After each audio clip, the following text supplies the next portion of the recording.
அனைத்து உரிமை குரல் நண்பர்களுக்கும் வணக்கம். நாம் தமிழர் கட்சியின் முன்னாள் நிர்வாகி வெற்றிக்குமரன் சீமானிடம் வேண்டுகோள். இது குறித்த இந்த முழுமையாக பார்க்க போறோம், வாங்க பார்க்கலாம்.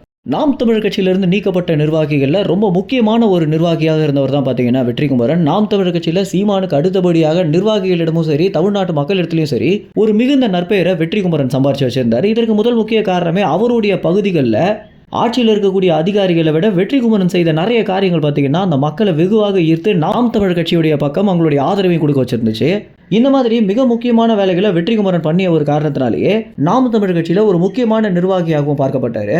தமிழ் தேசிய அரசியல் குறித்த விழிப்புணர்வுகளை அவங்க பகுதிகளில் அவராகவே ஏகப்பட்ட பொதுக்கூட்டங்களையும் சின்ன சின்ன மீட்டிங்களையும் பார்த்தீங்கன்னா நடக்க வச்சு நாம் தமிழ் கட்சியில் நிறைய நிர்வாகிகளை இணைய வச்சிருந்தாரு. இந்த மாதிரி சீமான இடத்துல ஒரு மிகுந்த நற்பெயரை சம்பாதிச்ச வெற்றிக்குமரனுக்கும் சீமானுக்கும் ஏகப்பட்ட முரண்பாடுகள் ஏற்பட ஆரம்பிச்சது அப்படின்னும், அது மட்டும் இல்லாமல் ஒரு சில நிர்வாகிகள் வெற்றிக்குமரன் மேல ரொம்பவே கொந்தளிச்சுட்டு வந்துட்டு இருக்காங்க அப்படின்ற காரணத்தினாலையும் கட்சிக்குள்ள ஒரு பெரிய பிளவு ஏற்படக்கூடாது, வெற்றிக்குமரனுடைய வருங்காலத்திற்கு உபயோகமாக இருக்கணும் அப்படின்ற காரணத்தினால தான் நாம் தமிழ் கட்சியிலிருந்து சில காலம் ஒதுங்கி இருக்க சொல்லியிருக்காரு சீமான் அப்படின்னு தெரிய வந்துருச்சு. இதனுடைய பேரில் தான் வெற்றிக்குமரன் கட்சியிலிருந்து நீக்கப்பட்டிருந்தாரு. கட்சியிலிருந்து பணத்துக்காகவும் பதவிக்காகவும் விலகி போறவங்கள விட இந்த மாதிரி சீமானால நீக்கப்பட்டவங்க பார்த்தீங்கன்னா இன்னமும் நாம் தமிழ் கட்சிக்கு பணியாற்றுறதுக்கு தயாராக இருக்காங்க அப்படின்னு தான் சொல்லி ஆகணும்.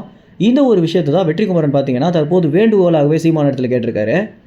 ஏன்னா இன்றைய தினம் தான் பார்த்தீங்கன்னா 2009 காலகட்டத்தில் நாம் தமிழ் கட்சி துவங்கப்பட்டிருந்துச்சு.